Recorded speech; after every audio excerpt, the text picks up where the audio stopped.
Today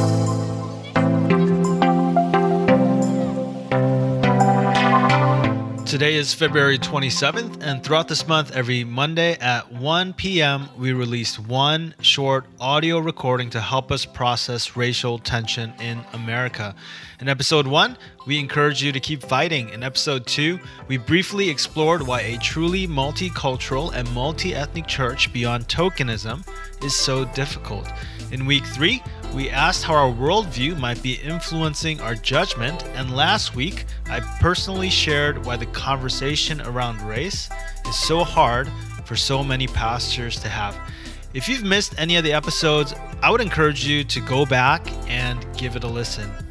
In today's episode, I want to close out this mini-series by beginning to unpack why these issues matter in light of Generation Z, which will also be a topic of a future mini-series, and by closing with a prayer submitted to us by one of our listeners. In 1 Corinthians 9, Paul says, "Though I am free and belong to no one, I have made myself a servant to everyone to win as many as possible. To the Jews, I became like a Jew to win the Jews. To those under the law, I became like one under the law so as to win those under the law. To those not having the law, I became like one not having the law. I have become all things to all people so that by all possible means I might save some. I do this all for the sake of the gospel, that I may share in its blessing." End quote. In 2016, Pew Research published the age structure of U.S. religious groups. Reflect on these statistics for a minute. The Presbyterian Church in America, 71% are over the age of 50. The United Methodist Church, 62% over the age of 50. Southern Baptist Convention, 60% over the age of 50. And all of these numbers have most likely increased since 2016. The Springtide Research Institute surveyed over 10,000 young people between the ages of 13 to 25 about their spirituality. The Springtide found that Generation Z, or those born roughly between 1995 and 2015, have come to age during two vastly different presidencies, where LGBTQ rights, gender equality, immigration rights, income inequality, disability rights, reproductive rights, racial justice, and even gun reform have shaped their values and is a part of their spiritual formation. So much so that about half of participants, 47%, selected the response, "I don't think religion, faith, or religious leaders will care about the things I want to talk about or bring up during times of uncertainty." End quote. Connecting back to what we said at the top of this episode, over 2,000 years ago, Paul said to the Corinthians that he had become all things to all men, that by all means I might save some. What about you? What about me? What about us in 2023?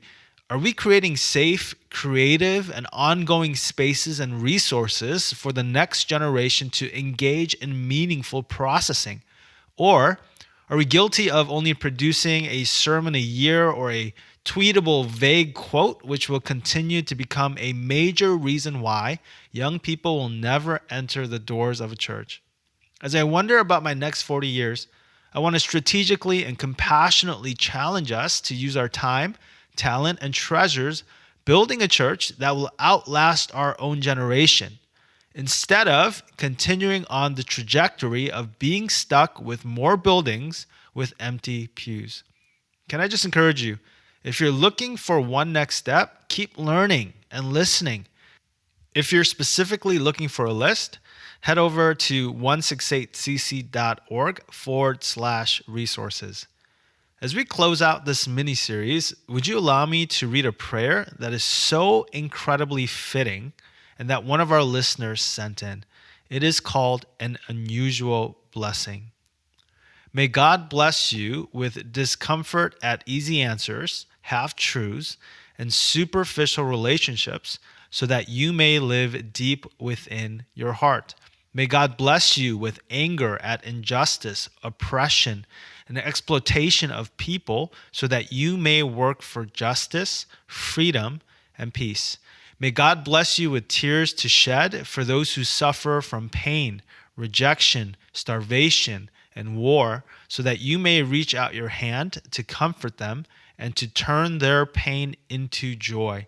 And may God bless you with enough foolishness to believe that you can do what others claim cannot be done. In Jesus' name, amen. Hey friends, my name is John Ju, and I help pastor 168 Church in the greater Chicago area. If this resource has been helpful, or if it stirred anything in your heart, we would love to hear from you. Simply find us on our socials, 168 Church, or connect with us by sending us a message at info@168cc.org.